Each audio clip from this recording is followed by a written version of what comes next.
The birthday was supposed to be a joyful event until the unexpected happened.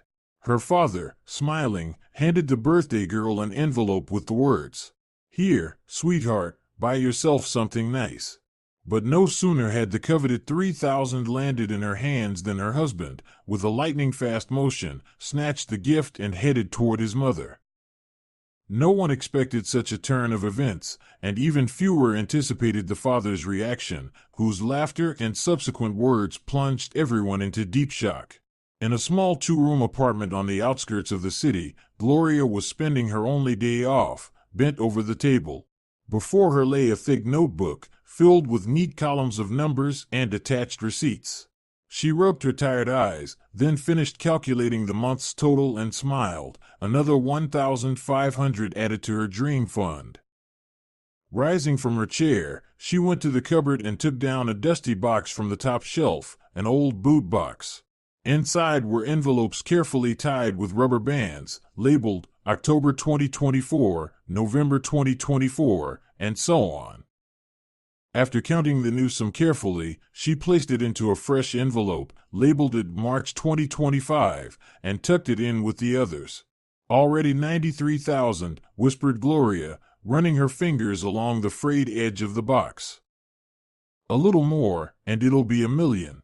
This dream had formed 2 years ago when Andrew proposed to her. They had both decided they didn't want a modest, just-for-show wedding. They deserved a real celebration. Gloria had seen her friends scrimp on everything, booking tasteless restaurants, ordering cheap bouquets, and then paying off debts for years. She wanted something different, an elegant dress, a dignified banquet, a top-class photographer, and, of course, a honeymoon, not a 5-day trip to Turkey, but a proper European journey. Her work at the Allegia Beauty Salon brought a stable but modest income. The director, Abigail, valued Gloria as a manicurist.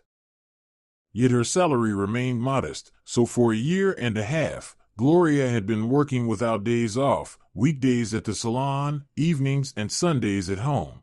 Her phone buzzed, a message from another client booking an evening appointment. Gloria quickly replied, checked her schedule, and added the name to her packed timetable. Another half hour added to the fund. Her cherished goal was to save $120,000 for the perfect wedding. The date had been set for September.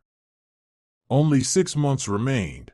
Twilight fell when someone knocked on the door. On the doorstep stood her father, John, carrying a bag of groceries. "Sweetheart, still skipping meals?" He began from the doorway, entering the kitchen and laying potatoes, chicken, and vegetables on the table. "Look at you, getting so thin." "Dad, come on." Gloria hugged her father, inhaling the familiar scent of engine oil and cologne. "I just haven't had time to cook.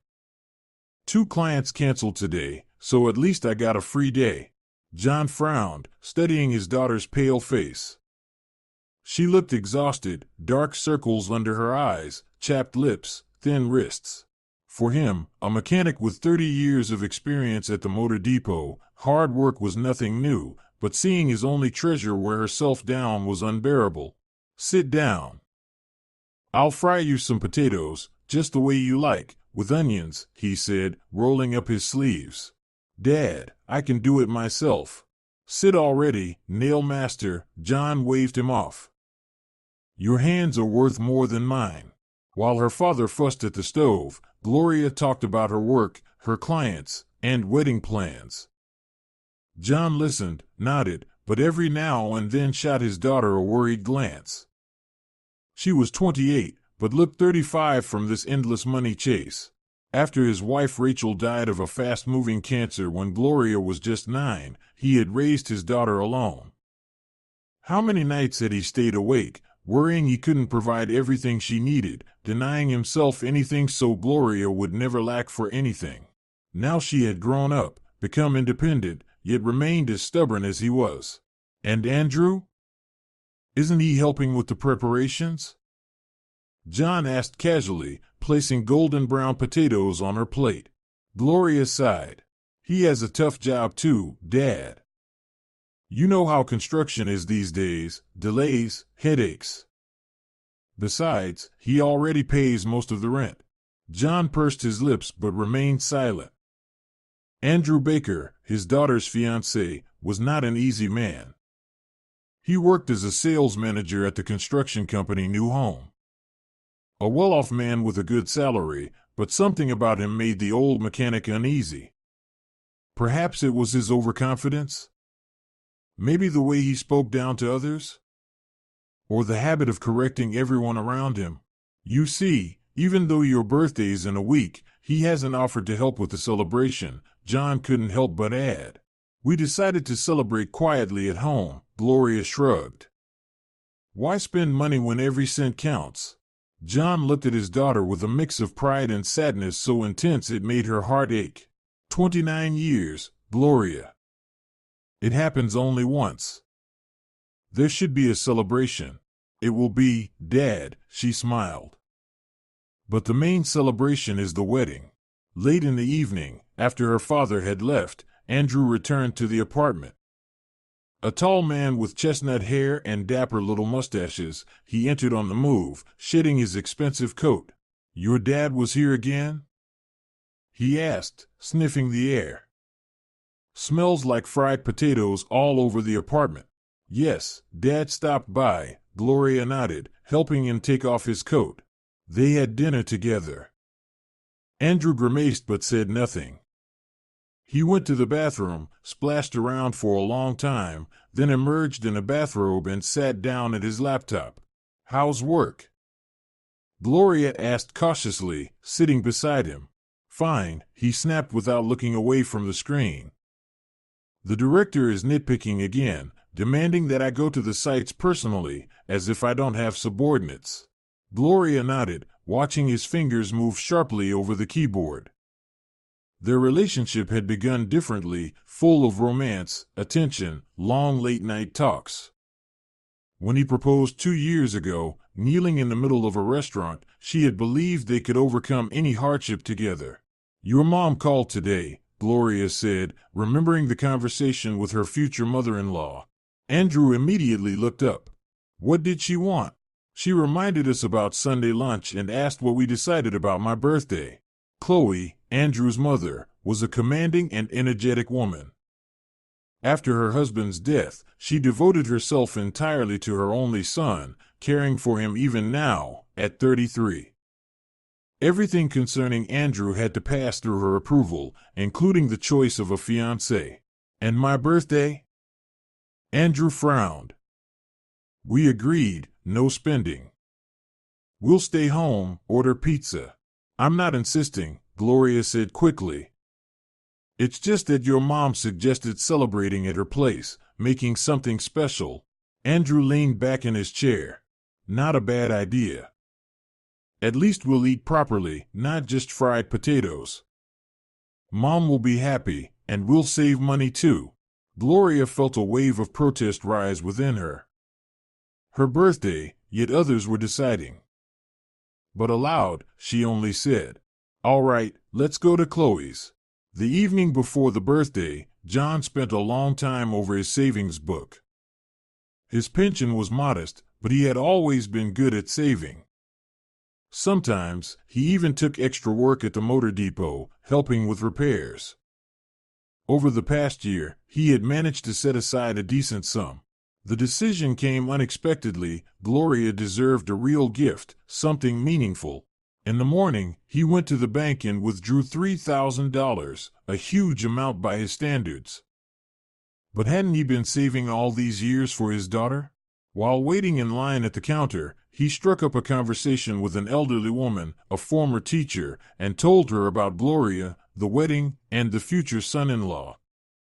The woman listened attentively, then unexpectedly asked, Are you sure this young man is worthy of your daughter? John was taken aback. Well, she chose him herself, educated, financially stable. And his character? The stranger pressed. Does he respect you? Does he care for your daughter? Or does he only think of himself?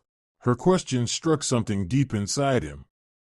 There had indeed been doubts, uneasy thoughts about the future son-in-law. At that moment, it was his turn at the counter, and the conversation ended, but her words lingered in his mind.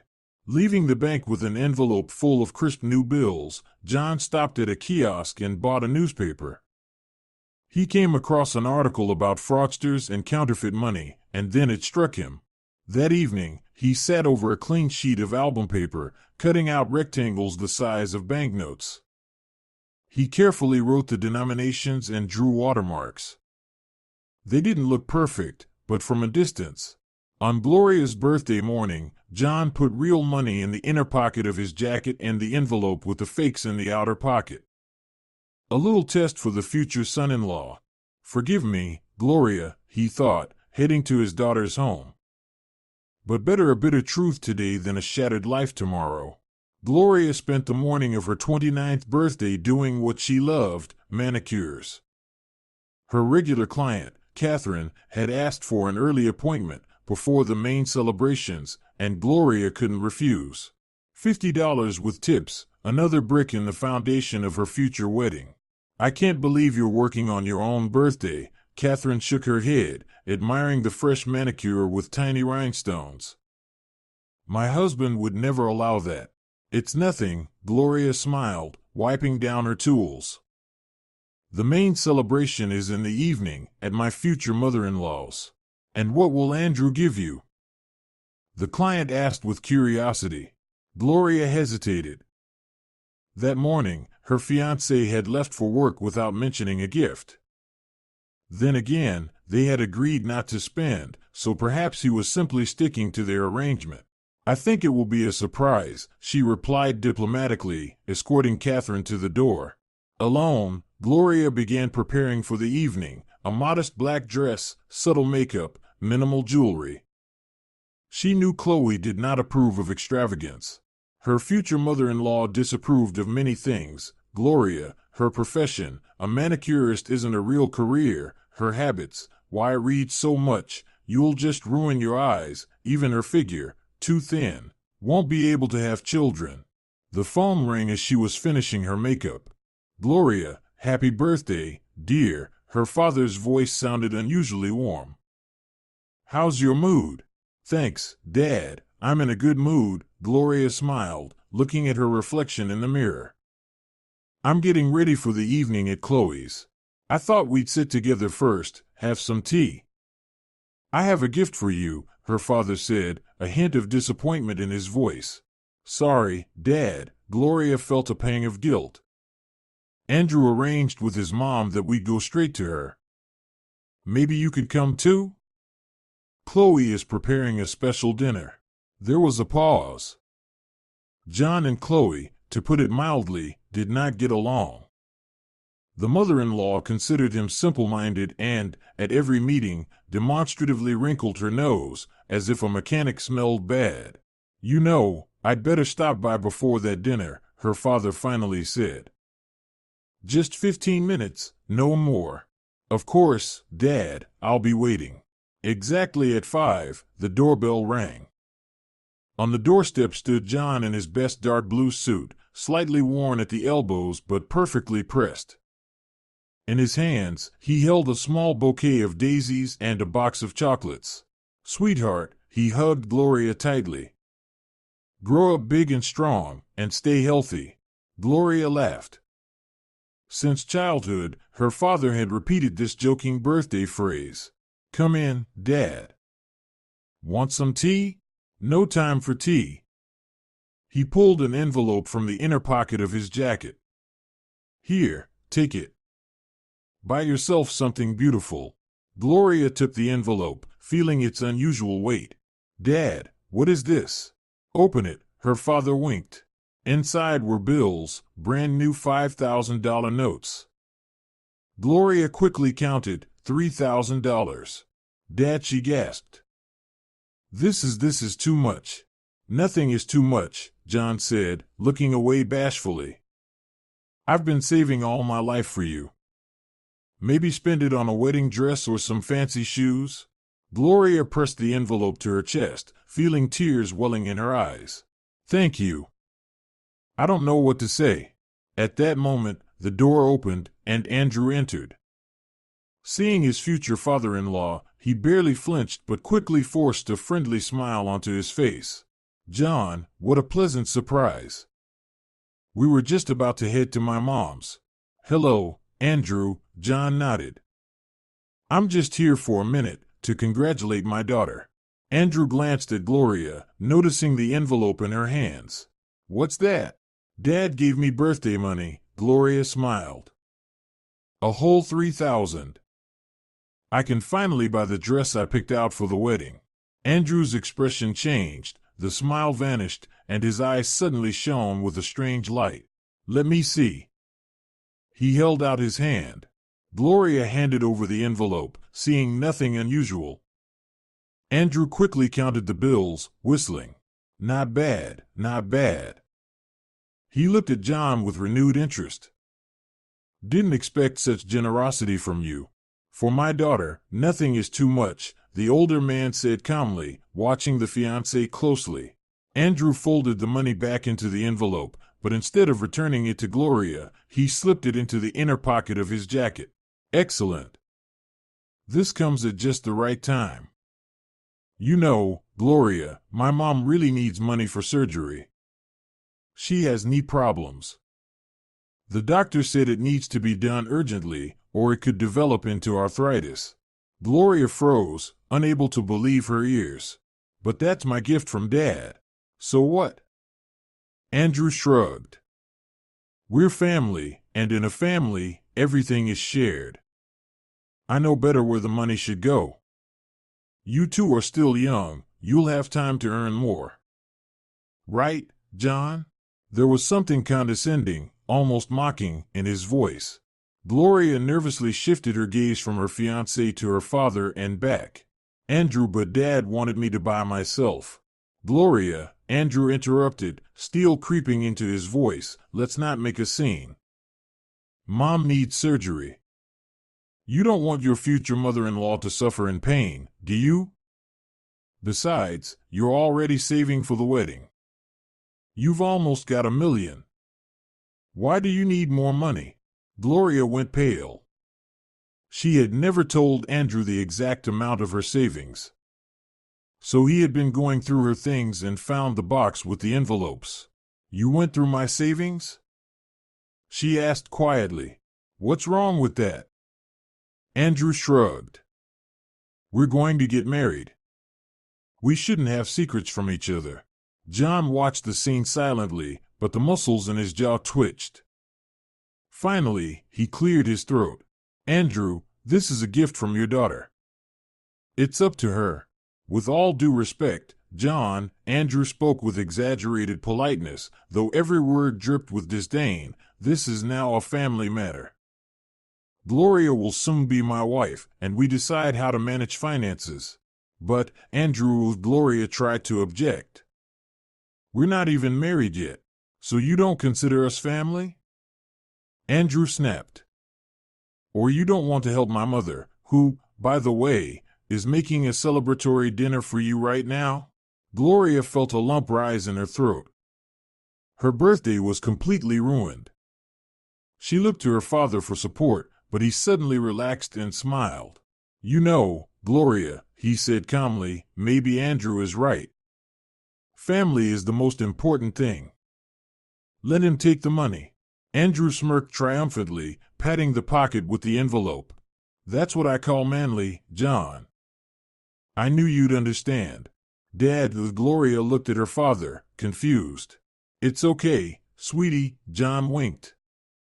"The important thing is really knowing the person, right?"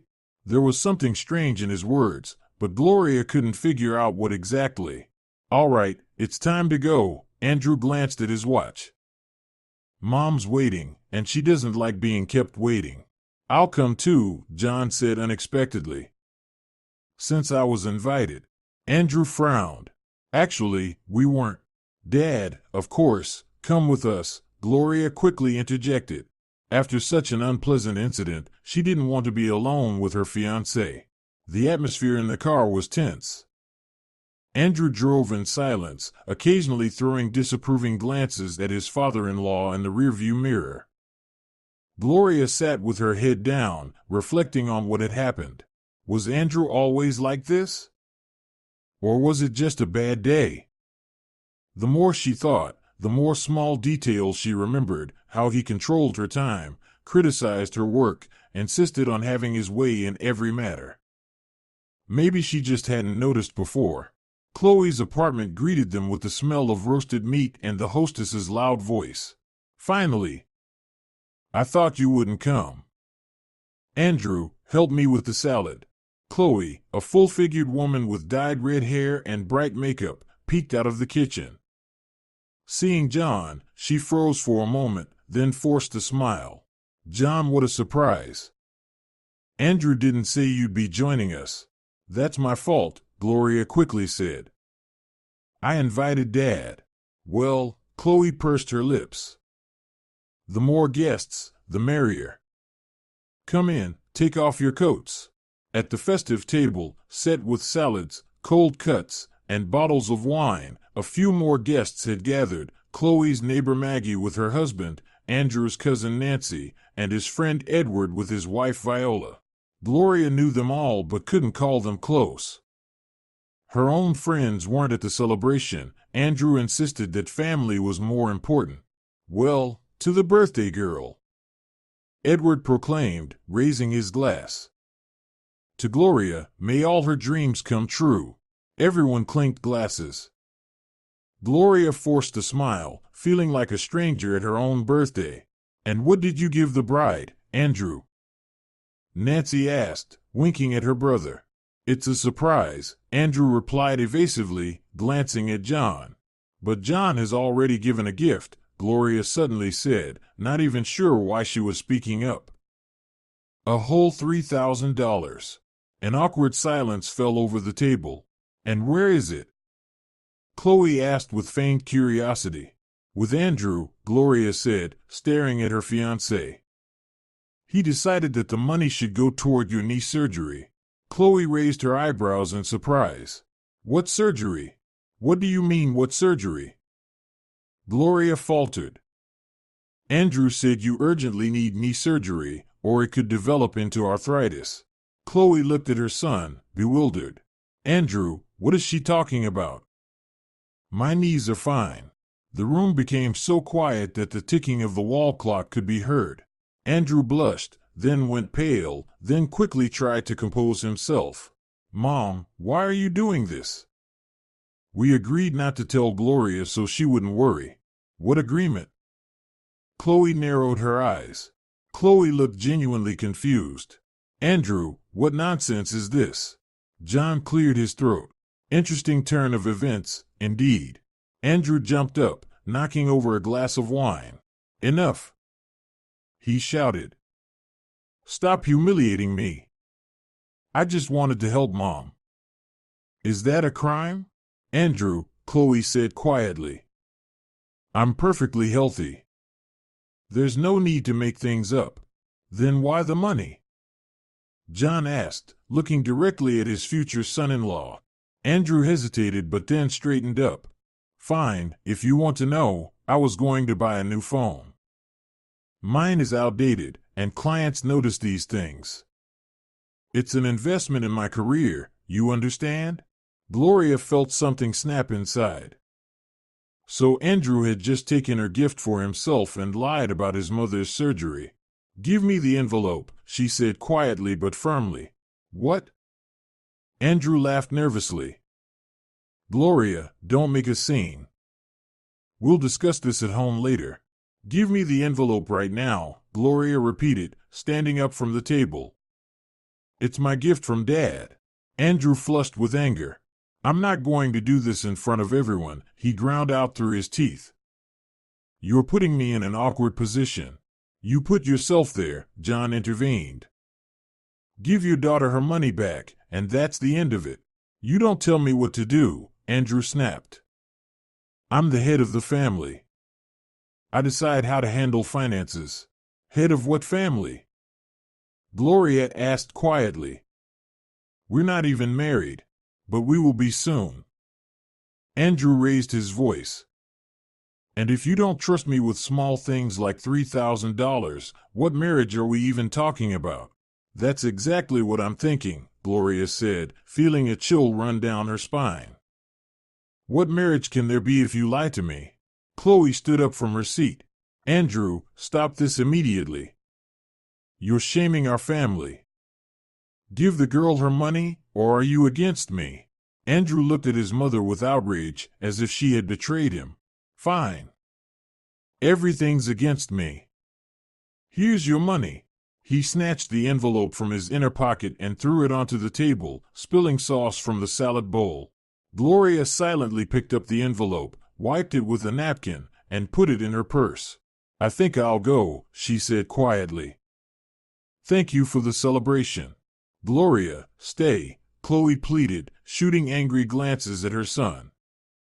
We haven't even cut the cake yet. Another time, Gloria forced a smile. Dad, are you coming with me? John immediately stood up. Of course, sweetie. As they reached the hallway, Andrew came out after them. Gloria, wait.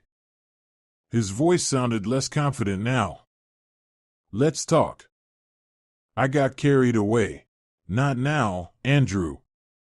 She didn't even turn around as she buttoned her coat. I need to think things over. Think things over? He grabbed her by the elbow. Are you really ready to ruin everything over some money? It's not about the money. Gloria finally turned to him. It's about the fact that you lied. And not for the first time, I think. Let go of my daughter, John said calmly but firmly. Andrew reluctantly unclenched his fingers. You'll regret this, he muttered. Where will you find someone like me? Hopefully nowhere, Gloria replied quietly and walked out the door with her father. Outside, it was cool and quiet. They walked to the bus stop in silence, each lost in their own thoughts. Finally, John broke the silence. How are you, sweetie? I don't know, Dad, Gloria answered honestly. It's like I've woken up from a long sleep and can't understand how I didn't notice all of this before. Love blinds you, her father observed philosophically. But it's better to see clearly before the wedding than after. Gloria nodded, clutching the purse with the envelope. The money had been saved, but something told her this story wasn't over yet. A taxi stopped near John's house.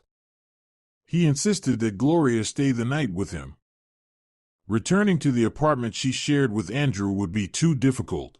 Your room is always waiting for you, her father said, opening the door to the small, cozy apartment on the first floor. Gloria entered and immediately felt some of the tension ease.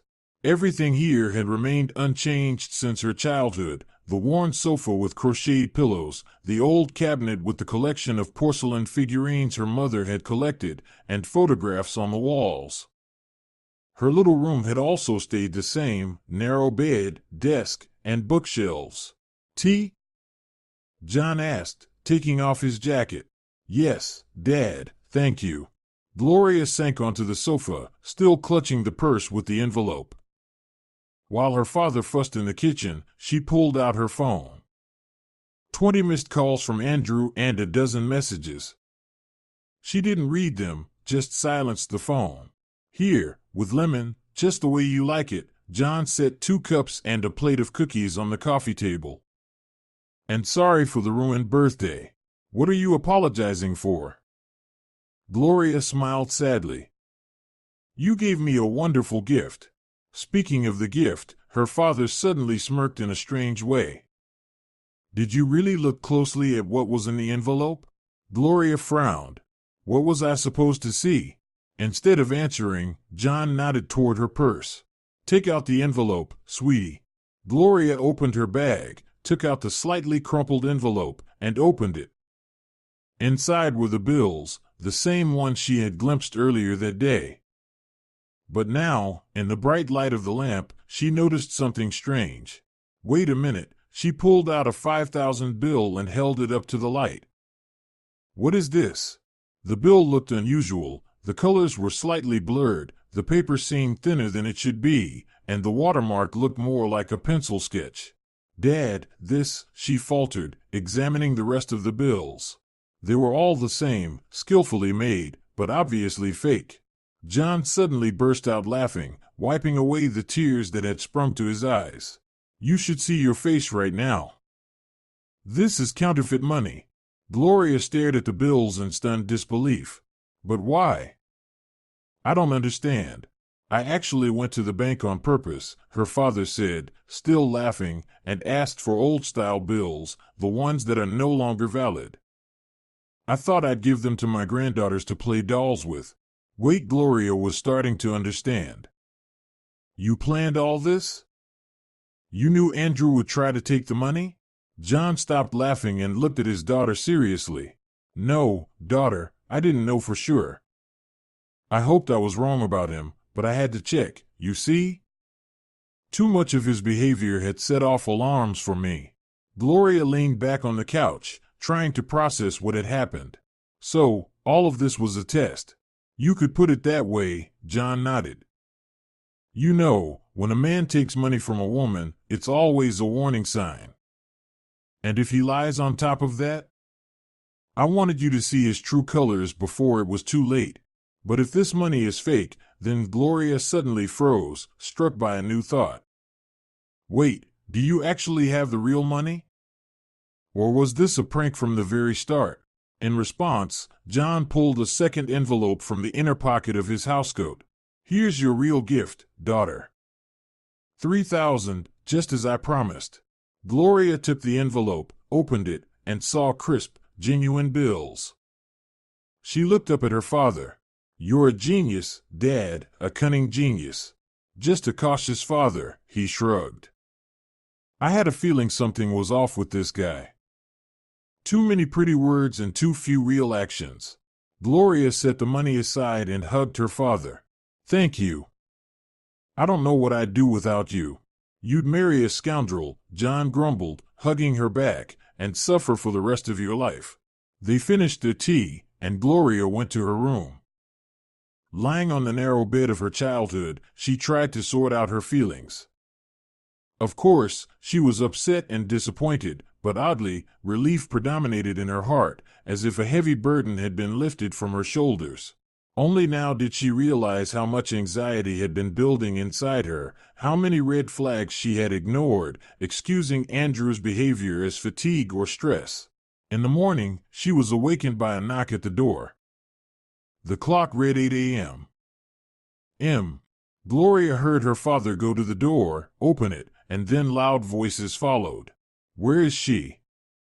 I know she's here. Andrew's voice sounded tense and slightly hoarse, as if he hadn't slept all night. Quiet, you'll wake the neighbors, John replied calmly. What do you want at this hour? I need to talk to Gloria. Judging by the sounds, Andrew was trying to push his way into the apartment. Is this all you're doing? He asked. Yes. You turned her against me. Gloria quickly threw on a robe and stepped into the hallway. Andrew looked terrible, disheveled, unshaven, with red eyes. He smelled faintly of alcohol. Andrew, she said quietly but firmly. You'd better leave. Gloria, he lunged toward her, but John blocked his path. We need to talk. Yesterday wasn't what it seemed. And what was it then? Gloria asked, crossing her arms. You weren't lying about my mother's operation? You weren't planning to spend my gift on a new phone? Andrew faltered. I was wrong, I admit, but that's no reason to destroy our relationship. We've been together so long, we have plans, a wedding. We don't have any plans anymore, Gloria said firmly. Yesterday I realized a lot, and it's not even about the money. It's about the fact that you think you have the right to control me, my time, my money, as if I'm already your property. Andrew went pale. So, this is how you see our love? He asked. Like some kind of business contract. Love? Gloria smiled bitterly. What does love have to do with it? A loving person wouldn't lie and manipulate. Is this all about the money? Andrew asked. Yes. Andrew snapped, shouting. You're ready to throw everything away over some miserable 50,000? Calm down, young man, John said, placing a hand on his shoulder. I think it's time for you to go. Andrew shrugged off his hand.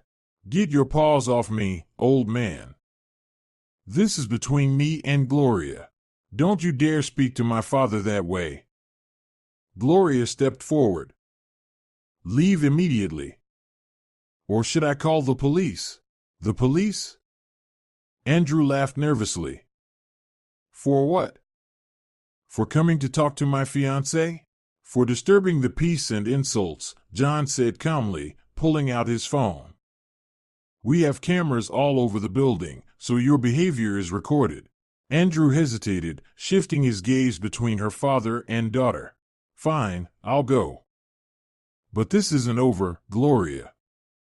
You'll regret turning me down and the opportunities one could have given you. What opportunities? Gloria shook her head. Living with a liar and a manipulator? No thanks, I'll do better on my own.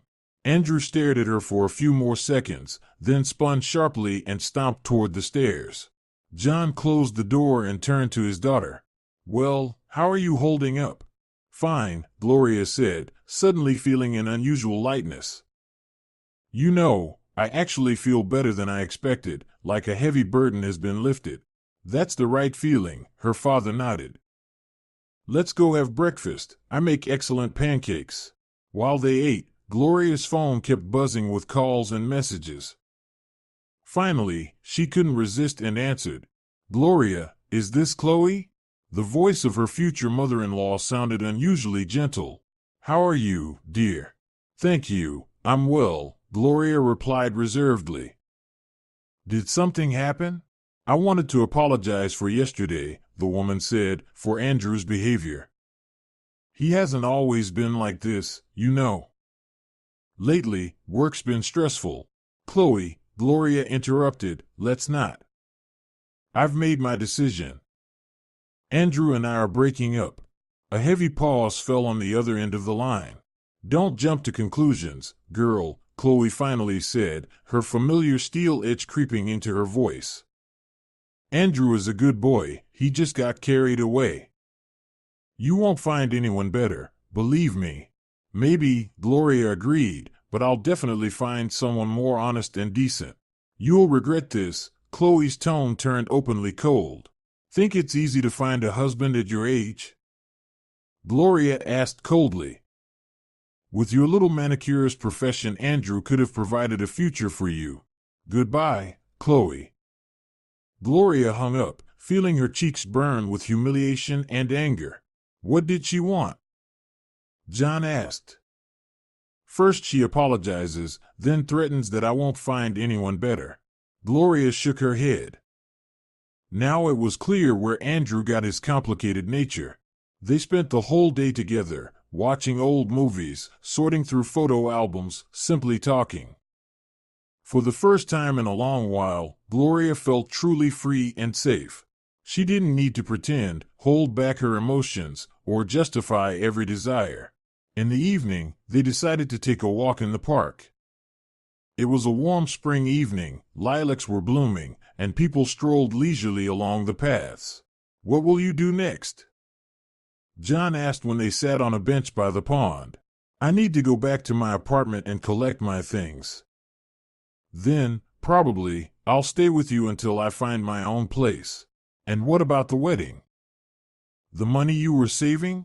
That money will go towards something else now, Gloria smiled. I've long dreamed of opening my own little salon. Maybe it's time? Great idea, John said, patting her hand. I've always said you're brilliant. When they returned home, they found a box of roses and an envelope at the door. Inside was a card with apologies from Andrew and a gold bracelet. Wow, John whistled. Looks like he's not giving up. Gloria looked at the gift indifferently. Can I throw it away? You'd better keep it, her father said seriously, so later there won't be any claims that you accepted something and somehow agreed to reconcile. The next day, Gloria went to the apartment she shared with Andrew, making sure he was at work. However, as she approached the door, she heard voices inside. Andrew and Chloe were arguing loudly. She cautiously inserted the key and opened the door. The argument stopped immediately. Suitcases and boxes were stacked in the hallway. It looked like Andrew was preparing to move out. "Gloria," he hurried into the entryway. "You're back?" "Just to get my things." She walked past him into the room. "I didn't expect you to be home during work hours. I took the day off." Andrew followed closely behind her. "Gloria, we need to talk. I've realized everything. I was wrong." "Not now." She began gathering her books and photos from the shelves. Chloe appeared in the doorway. "Gloria, what a joy that you came!" she exclaimed with feigned delight. "We were just getting ready to move into a new apartment. Andrew signed the documents yesterday. It's a gorgeous place in the city center." Gloria froze, holding a book in her hands. "What new apartment?" "A 3-bedroom, Chloe said, smiling like a cat that had eaten cream. Andrew had been looking for it for a while but kept it a secret. He wanted to surprise you for the wedding. Gloria turned her gaze to Andrew. "Is that true?" "Yes." He looked embarrassed. "I planned to tell you after the wedding. It was supposed to be a gift. And where did the money for such an apartment come from?" Gloria asked, feeling a growing sense of unease. "I saved up," Andrew answered evasively. "And took out a loan. But this is for our future, Gloria. Imagine how wonderful it will be in our new apartment. And is there a place for me there?" Chloe asked, winking. "After all, I'm the mother and future mother-in-law." Gloria slowly put the book down on the table. "So, that's how you plan to live together, in an apartment I didn't even know about. But I thought you'd be happy," Andrew shrugged. "A big, spacious apartment, and Mom could help with the children in the future. And you didn't think to ask my opinion?" Gloria felt anger boiling inside. "Or am I just an accessory in your plans? What are you starting now?" Andrew frowned. "I did everything for us, for the family." "For what family, Andrew?" Gloria shook her head. "One where I don't even have a voice, where you make all the decisions for me, and where your mother will live with us without my consent." "Don't worry, girl," Chloe interjected. "I'll help you with the housework. I'll teach you how to properly take care of my son." Gloria looked at her steadily. "You don't seem to understand. I'm not going to marry your son. We broke up." "Nonsense." Chloe waved her hand. "Young people always quarrel before the wedding. It's nerves, stress. Andrew has already apologized, sent you a gift. What more do you want?" "Honesty and respect," Gloria said quietly. "And I don't see either here." She walked to the wardrobe and began taking out her clothes. "What are you doing?" Andrew grabbed her hand. "Stop, we need to talk." "Let go." She tried to pull away. "It hurts me. I won't let go until you listen." A familiar stubborn gleam appeared in Andrew's eyes. "I did everything for you, bought the apartment, and you're ready to throw it all away over some silly argument." Gloria finally pulled her hand free and stepped back. "Silly argument?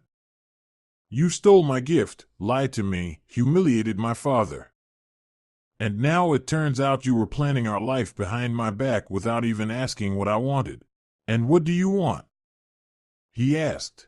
Andrew sneered contemptuously.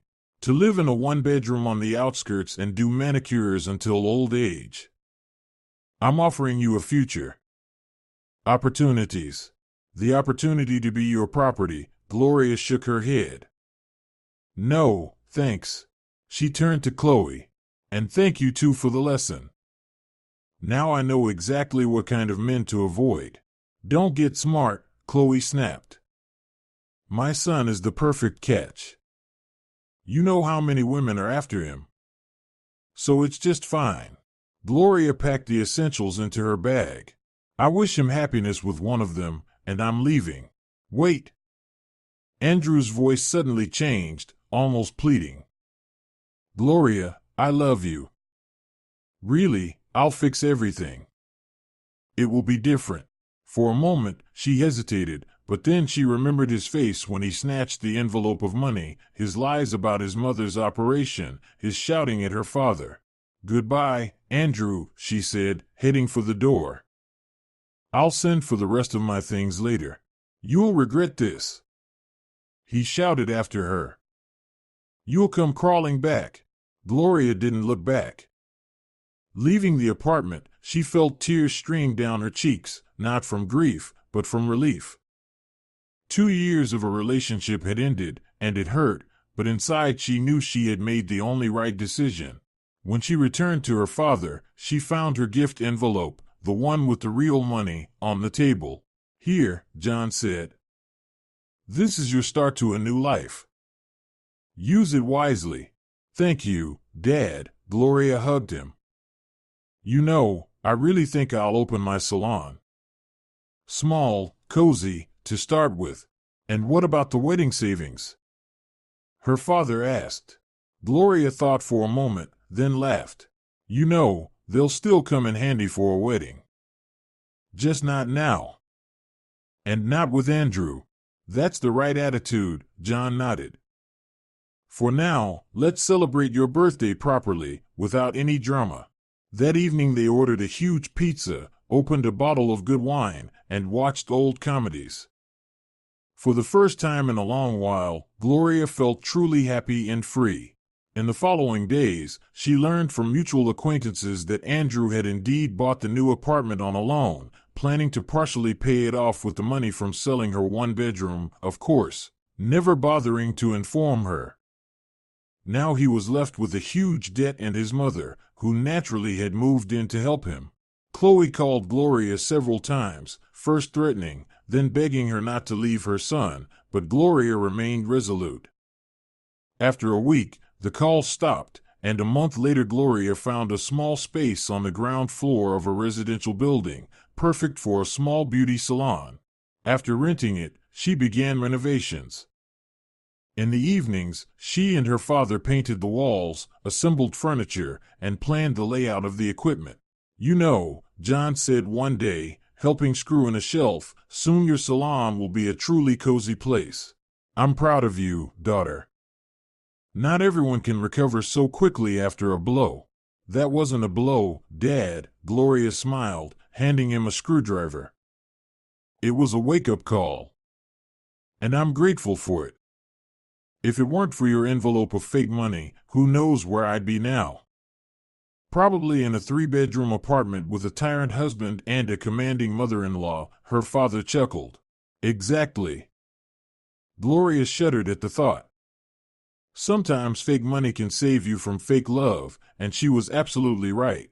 Gloria's beauty salon opened exactly 3 months after that memorable birthday. The small but cozy space on the ground floor of a residential building on Lesnea Street looked fresh and modern, light walls, large mirrors, comfortable client chairs, and soft lighting. John personally made the sign, elegant letters illuminated with LED lights. So, what do you think? Do you like it? He asked his daughter as they stood together in front of the entrance on opening day. Perfect, Dad. Gloria couldn't hide her smile. Better than I ever dreamed. The first day went even better than she had expected. Gloria invited her regular clients, who brought friends along. By evening, she already had bookings 2 weeks in advance. See, John said, helping his daughter close the salon. And you were afraid you wouldn't manage?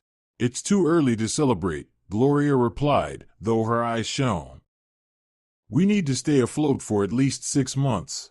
You'll manage, her father nodded confidently.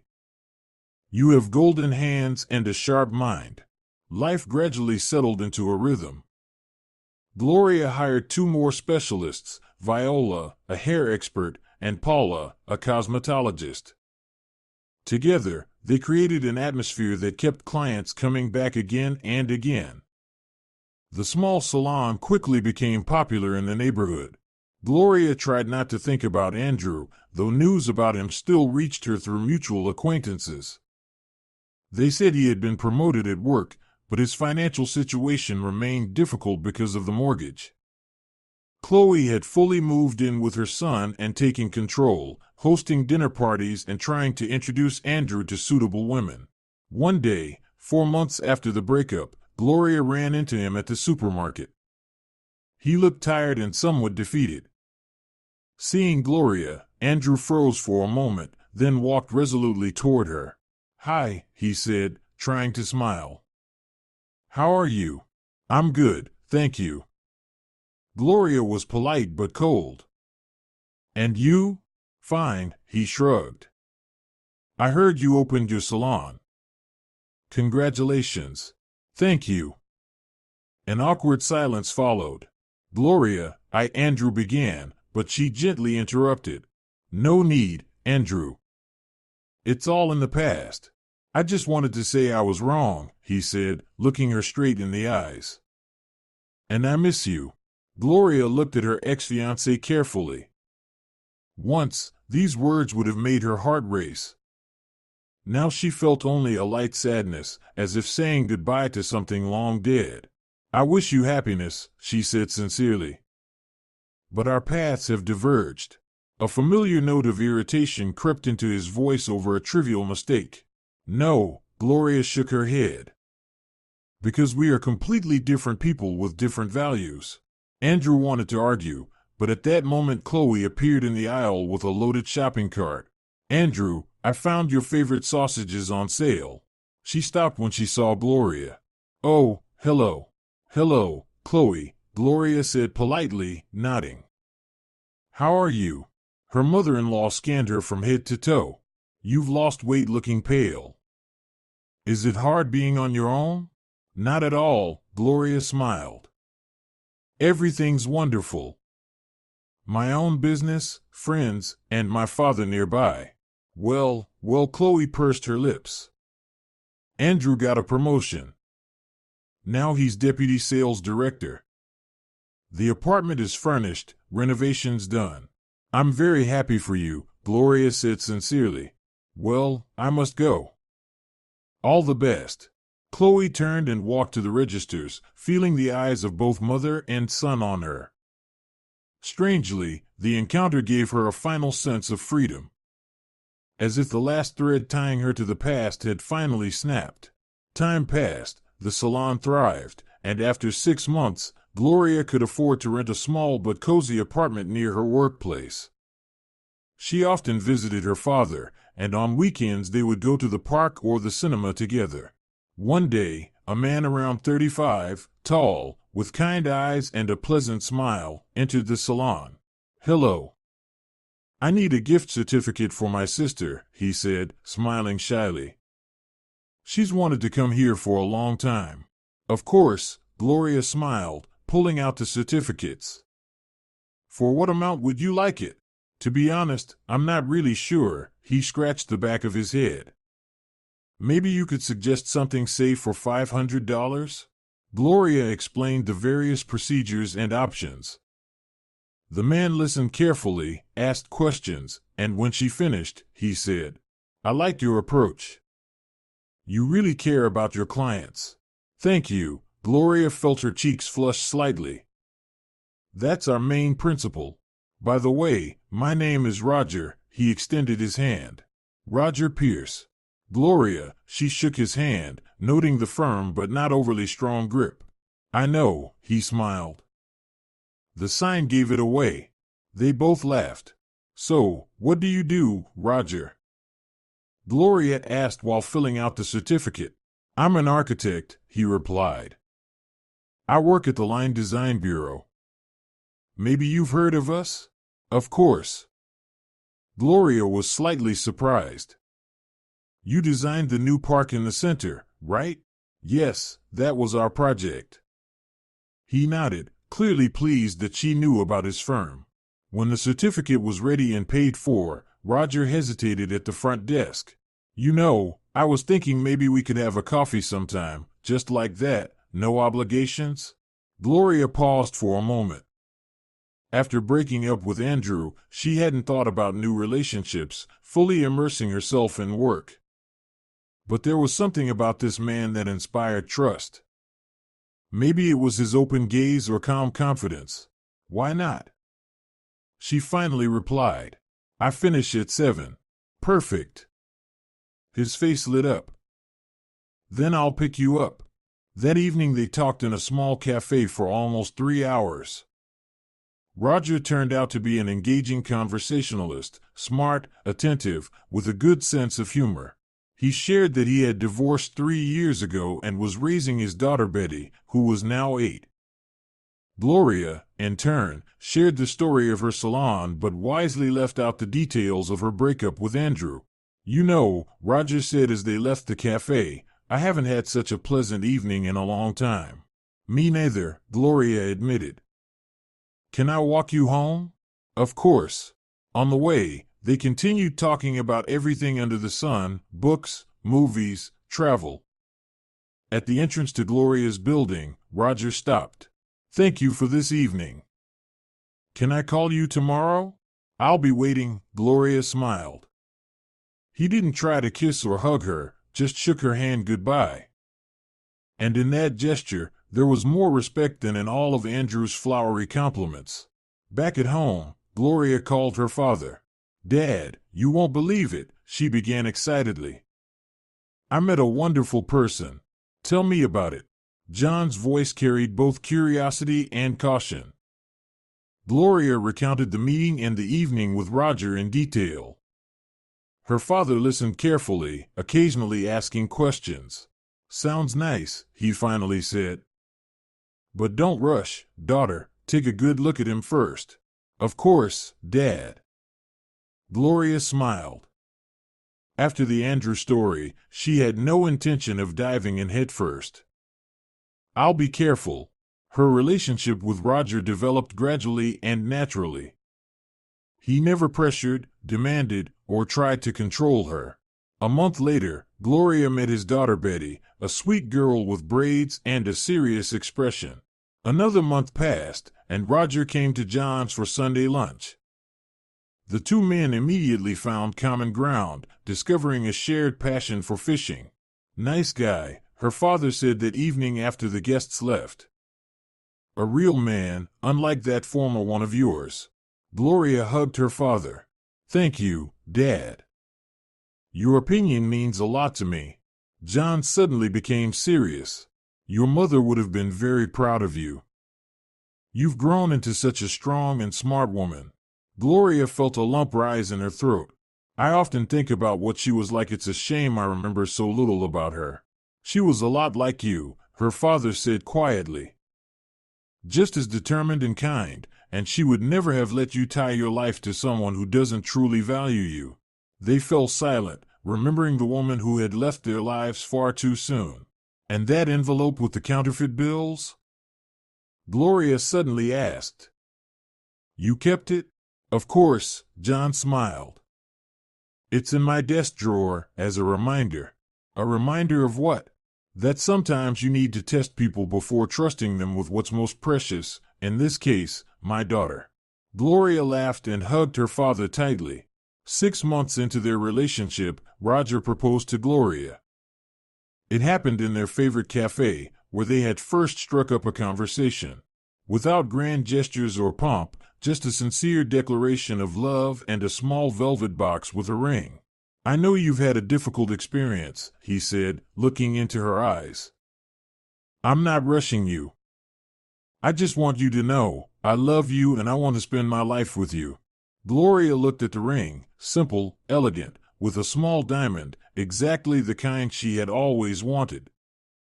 No gaudiness, no flashy display of wealth. "Yes," she replied simply. "I'll marry you." They decided to hold the wedding 6 months later, in that very September that had once been set for her wedding to Andrew. But now everything was different. Roger was involved in the preparations alongside her. Together, they chose the restaurant, planned the menu, discussed the guest list. He never tried to decide for her, always asked for her opinion, respected her choices. On the eve of the wedding, John came to his daughter with a small box.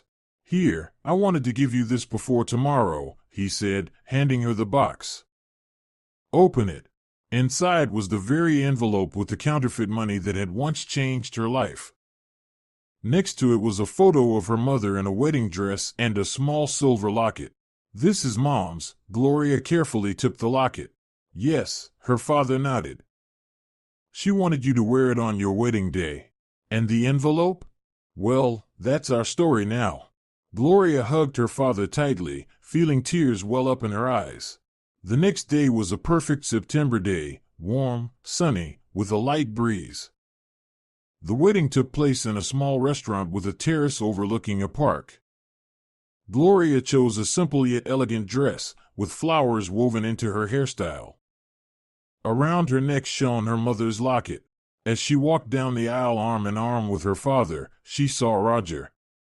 He looked at her with such love and admiration that all doubts and anxieties disappeared. Next to him stood Betty in a fancy dress, holding a basket of rose petals. "Be happy, daughter," John whispered, handing her hand to the groom. "I promise to love and cherish her all my life," Roger said seriously, looking into his future father-in-law's eyes. The ceremony was simple and touching. When they exchanged rings and kissed to the applause of the guests, Gloria felt she had finally found her path. At the reception, after all the congratulations were given and the first dance danced, Viola, her colleague and friend, approached Gloria. "You know who I just saw near the restaurant?" she asked, leaning close. "Andrew with his mother." They were standing on the opposite side of the street, watching the entrance. "Really?" Gloria raised her eyebrows in surprise. "And what were they doing?" "Just standing and watching," Viola shrugged. "Then they got in the car and left." "Strange, right?" Gloria thought for a moment. Perhaps Andrew was imagining what their wedding could have been like, or maybe he just wanted to make sure she was truly happy without him. In any case, it no longer mattered. "Let them go in peace," she smiled. "I let go of that past long ago." That evening, while the celebration was in full swing, Gloria stepped aside for a moment to a quiet corner of the garden. Roger found her there, gazing at the stars. "Everything okay?" he asked, wrapping his arms around her shoulders. "More than okay," she leaned into him. "I'm just thinking about how one small event can change an entire life." "What event?" he asked, curious. "I'll tell you someday," Gloria smiled. "It's a long story about a fake envelope and true love." Roger kissed her on the forehead. "We have a whole life ahead of us for stories." They returned to the guests, holding hands. John, watching his daughter from afar, smiled. Everything had turned out exactly as it should. 5 years after that memorable wedding, Gloria's beauty salon had grown into a chain of 3 locations across the city. Gloria successfully balanced her business with family life. She and Roger had a son, whom they named John in honor of his grandfather. Betty, now 13, adored her little brother and helped her mother care for him. John, retired, spent a lot of time with his grandchildren. He often told them various stories, but saved one for a special occasion, the story of the fake envelope that had helped his daughter find true happiness. As for Andrew, they say he never married. He lived with his mother in that same 3-room apartment, still paying off the mortgage. Occasionally, passing by Gloria's salon, he would slow down and glance at the bright sign with its elegant letters, but he never went inside. Perhaps, deep down, he understood that he had lost something far more valuable than the money in the envelope. He had missed the chance to be with a woman who could have made him truly happy. And that was the highest price he had to pay for his greed and deceit. Gloria, however, was grateful to fate for that lesson. The fake envelope had helped her see the falseness in her past relationship and find her way to true love and happiness. Sometimes, the most important lessons in life come in the most unexpected packages.